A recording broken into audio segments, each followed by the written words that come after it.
Tapi apakah dia melakukan itu karena memang Paulus adalah orang yang rese, suka bunuh-bunuh orang? Ya kan bisa aja kayak gitu kan? Bisa aja, ini orang kalau bahasa Jermannya si Panggaron. Si Panggaron itu artinya tukang bikin masalah. Nah, ini orang emang rese gitu ya. Makanya Paulus kalau ada pemuda, gitu. Apakah kayak gitu dia? Ternyata ayat 14 baca. Dan di dalam agama Yahudi, aku jauh lebih maju dari banyak teman yang sebaya dengan aku di antara bangsaku. Sebagai orang yang sangat rajin memelihara adat istiadat nenek moyang. Jadi ternyata dia melakukan itu bukan karena dia orang yang bebal, beringas, kurang ajar. Tapi karena dia orang yang taat. Saya tadi sambil memikirkan khotbah ini, saya tadi pas lagi di jalan dari gereja, dari GSY pusat ke sini, saya memikirkan tentang satu kata yaitu spiritualitas. Di ayat 14 ini ada kata-kata, aku jauh lebih maju dari banyak teman. Berarti di sini kalau kita perhatikan, maka Paulus secara intelektualitasnya maju, spiritualitasnya maju, dan praktisnya juga maju.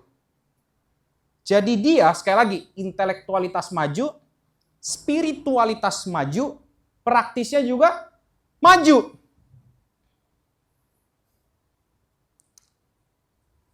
Tapi yang saya mau highlight adalah spiritualitas. Setelah saya pikir-pikir, sadarin deh, spiritualitas itu sifatnya subjektif atau universal? Spiritualitas itu sifatnya satu hal itu dimaknai secara universal atau sifatnya dimaknai berdasarkan keyakinan tertentu atau gimana? Harusnya bukan secara universal kan? Misal, kamu Kristen. Misal kita Kristen. Kita punya tagline memberitakan Injil. Kalau kita memberitakan Injil, dalam tanda kutip, kita punya spiritualitas yang lebih bagus terlihatnya. Tapi apakah menurut orang yang beragama lain, spiritualitas kita oke? Kalau kita, itu dia. Spiritualitas itu tergantung kepercayaan yang dianut oleh orang tersebut. Kita tidak bisa membuat itu menjadi sesuatu yang universal. Kan kadang-kadang ada orang yang punya spiritualitas, kayak gimana. Bahayanya gini, tadi di pikiran saya ya. Kalau memang spiritualitas itu bisa kita lihat secara universal, dukun itu jauh lebih spiritualitas daripada lo semua.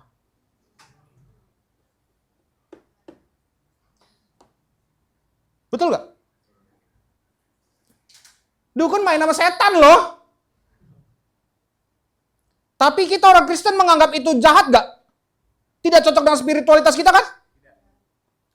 Berarti sifatnya tergantung kepercayaan yang kita pegang. Sekarang pertanyaannya, spiritualitasnya Paulus di dalam agama Yahudi bagus gak?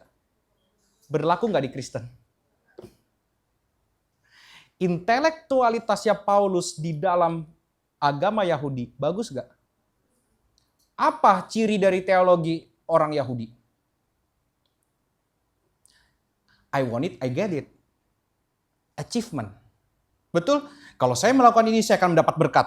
Kenapa saya bunuh orang? Karena menurut saya, ini akan mendapatkan berkat. Kalau saya melakukan ini, kalau saya tidak mencuri, kalau apa segala macam. Makanya, dengan intelektualitas yang dia mengerti seperti itu, yaitu berdasarkan apa yang saya lakukan, itu yang akan saya dapatkan, maka kita lihat hidupnya dia sungguh-sungguh di dalam spiritualitasnya supaya dia mendapatkan apa yang dia inginkan. Tapi intelektualitasnya setelah ketemu kasih karunia, itu semua makanya Paulus bilang dianggap sampah. Karena ternyata intelektualitas di dalam keagamaan Yahudi itu tidak ada gunanya di dalam Kristen. Karena ternyata spiritualitasnya yang dia lakukan di dalam agama Yahudi itu tidak ada kaitannya dengan kekristenan. Itulah makanya dia anggap segala sesuatu adalah sampah.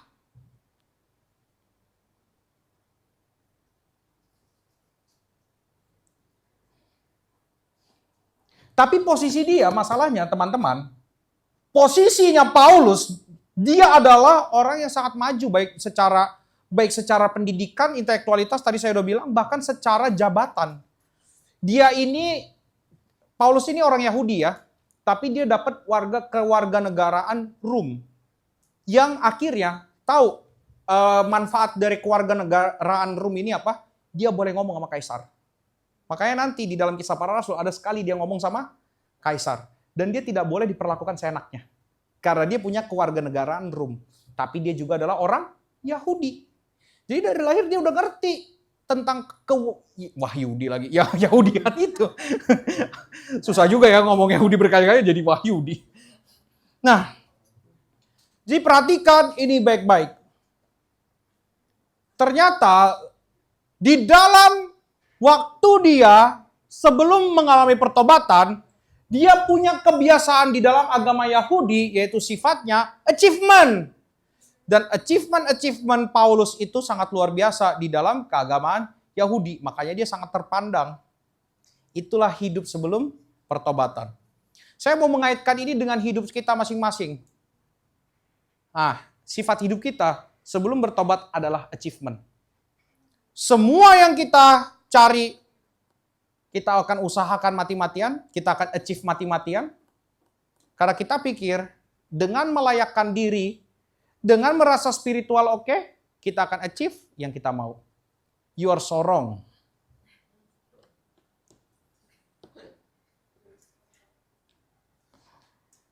Bagaimana engkau Kristen, kau masih berpikir seperti itu? Kau nggak akan ketemu jalan keluarnya. Maka masuk ke bagian kedua.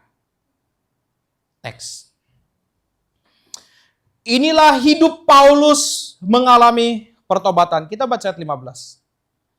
Tadinya achievement ya. Sekali lagi, tadinya agama Yahudi sifatnya achievement. Kalau nggak mau kena kutukan, harus taat. Kalau mau dapat berkat, harus taat. Ayat 15. Di sini tiba-tiba shifting pola pikirnya. Apa? Tapi waktu ia yang telah memilih aku sejak kandungan ibuku dan memanggil aku oleh, perhatikan ayat 13 dan 14, apakah dia ngomong tentang kasih karunia? Oh tidak, dia ngomong tentang dirinya. Ayat 15, dia ngomong kasih karunia. Makanya kalau kita tidak memahami, tidak membicarakan kasih karunia, kita akan selalu membicarakan diri kita. Kalau kita, sekali lagi, tidak banyak memahami kasih karunia, engkau akan terus membicarakan dirimu dalam banyak cara. Ayat 15, waktu ia yang memilih aku. Gak ada loh konsep pemilihan di dalam agama Yahudi. Memilih aku. Sejak bangsa Yahudi merasa memang orang pilihan Allah. Sekali lagi, bangsa Yahudi memang mereka merasa dirinya sendiri adalah konsep orang pilihan Allah. Nah, tapi berbeda dengan konsep yang dipahami oleh Paulus. Dia yang memilih aku sejak kandungan ibuku dan memanggil aku oleh kasih karunia. Di sini perbedaannya. Berkenan menyatakan anaknya. Yaitu Yesus. Perhatikan ya, tadi kita udah bersama-sama bicara. Di dalam teologinya Yudaisme, mereka tidak mempercayai Tritunggal. Tiba-tiba Paulus ngomong, anaknya. Ada pribadi lain yang dibicarakan selain daripada Bapa.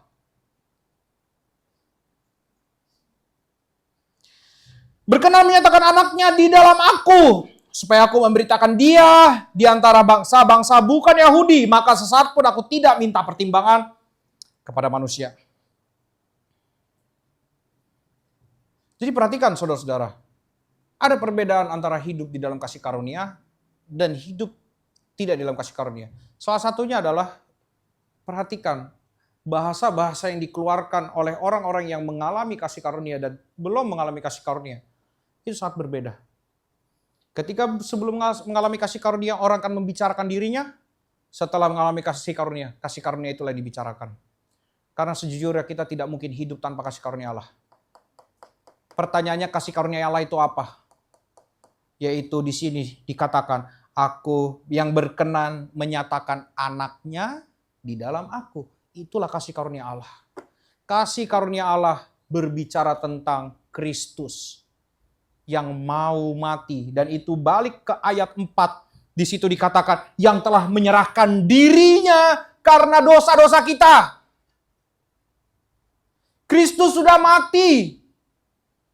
Bapa menyerahkan anaknya untuk menjadi pengganti hukuman kita. Supaya kita yang dipilihnya dari kekekalan mendapatkan anugerahnya secara berlimpah. Bayangkan ya, bagaimana Allah bekerja. Allah bekerja, kalau kita boleh pikir-pikir, Allah bekerja dari kekekalan di dalam pemilihan, lalu di dalam dunia ini Yesus mati, kemudian Roh Kudus menolong kita untuk sampai kepada Dia, sampai kepada kesudahan zaman. Jadi untuk anak-anak Allah, Allah bekerja dengan begitu luar biasa.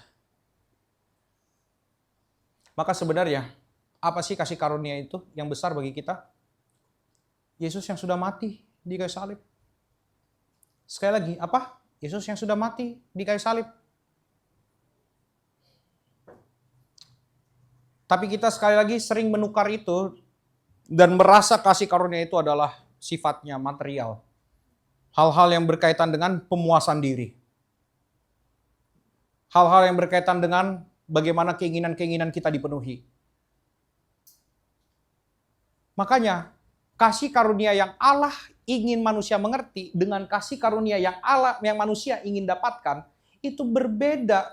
Dan makanya ketika Yesus mati di kayu salib, banyak orang yang tidak paham kasih karunia Allah. Karena dia tidak merasa ini kasih karunia.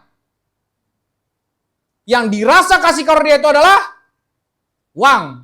Uang dan uang.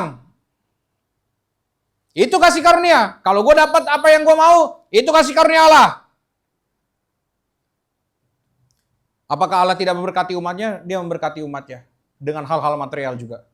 Tapi di sini Paulus tidak sedikit pun ketika dia ngomongin kasih karunia, dia tidak lagi membicarakan tentang achievement. Dia membicarakan Yesus yang boleh diperkenalkan kepada dirinya. Jadi saudara-saudara, yang harus kita lihat di sini adalah bagaimana perubahan hidup Paulus. Di sini saya tulis mengalami perubahan hidup yang dimulai dengan perubahan teologi. Hidup Paulus berubah karena dia teologinya berubah. Anda jangan macam-macam, jangan main-main dengan teologi. Saya mau tanya, kalau misalnya Anda memberikan saya makanan, terus saya ambil pakai tangan kiri, Anda akan bilang apa? Tidak sopan. Betul? Tapi kalau kita di Amerika atau di mana, yang sebenarnya tangan kiri nggak apa-apa, apakah Anda bisa bilang mereka tidak sopan? Perbedaannya di mana? Sini. Betul? Itu mungkin ranah moral yang kita nggak apa-apa, tidak ada benar salah. Itu moral. Tapi teologi jangan main-main. Ini ranahnya benar salah. Ini bukan moral. Meskipun nanti ini akan mempengaruhi hidup moral. Jadi pertama-tama, bagaimana pandangan kita tentang Allah? Bertobat itu makanya harus kita lihat berubah pola pikirnya. Lihat Paulus yang tadinya tidak menerima Yesus di dalam tradisi Yahudi. Sekarang dia menyatakan anaknya, yang artinya dia sekarang menerima Yesus. Dan dia memahami dengan, dia ada pemilihan, ada pemanggilan dan lain sebagainya macam. Ya tentu kita di sini nggak harus ngerti semua tentang predestinasi 100% ya. Atau memahami apa 100%. Nggak harus kayak gitu. Tapi setidaknya Anda tahu Yesus itu siapa. Dan apa yang Yesus kerjakan di dalam diri kita semua.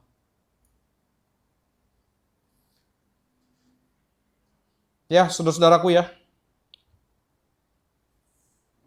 Jadi perhatikan baik-baik. Bagaimana Paulus berubah dari tadinya hidup menurut perjalanannya sendiri, sekarang hidup menurut kasih karunia Allah. Semuanya kembali kepada kasih karunia Allah. Sekarang pertanyaannya, berapa banyak yang harus dikorbankan Paulus untuk dia lepas dari pemikiran Yahudi itu, terus masuk ke dalam teologi Kristen? Semua dirinya. Betul ya? Dia harus meriset pemikirannya. Apalagi, dia harus riset spiritualitasnya. Bahkan dia harus meriset tindakan praktisnya. Yang tadi tindakan praktisnya adalah bunuh-bunuhin, sekarang memberitakan Injil.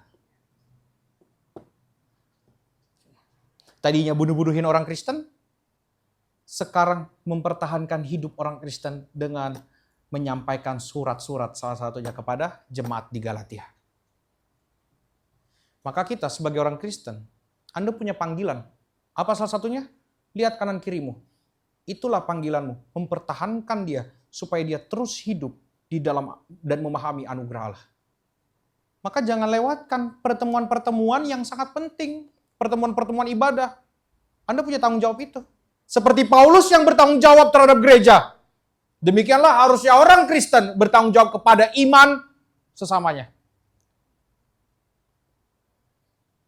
Tapi gitu, kadang-kadang orang Kristen, ngakunya Kristen, kalau lemah, hilang. Kalau capek, hilang. Kalau lagi semangat, pressure bisa sampai naik ke atas. Ya kan, kalau lagi semangat, kami mau bersorak. Ayo, bersorak. Tapi gimana kalau, sekarang saya mau tanya, kalau Anda lagi lemah, Anda cari siapa? Anda cari ketenangan diri atau Anda cari sesama Anda?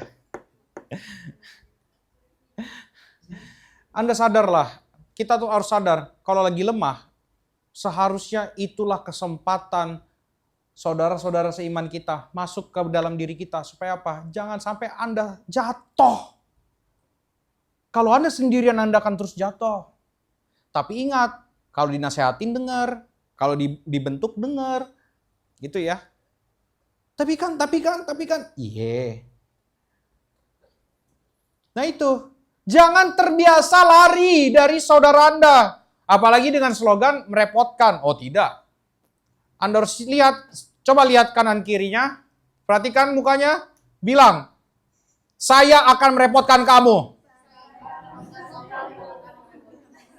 Saya akan merepotkan kamu.